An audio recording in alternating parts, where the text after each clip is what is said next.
د پاکستان له لوري د کابل په 4 ساعتونو کې د نیولو اعلان او د طالبانو غبرګون.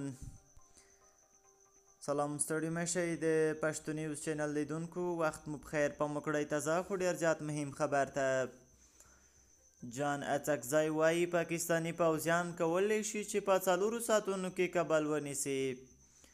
د پاکستان د مخکني موقت حکومت د بلوچستان صوبې د اطلاعاتو پخوانی وزیر جان اڅکزی د ډیورنډ کرښې په اوږدو کې د طالبانو او پاکستاني پولیسو ترمنځ وروستیو نښتو ته په اشاره وایي که د پاکستان پوځ وغواړي په 4 ساعتو کې کابل نیولی شي.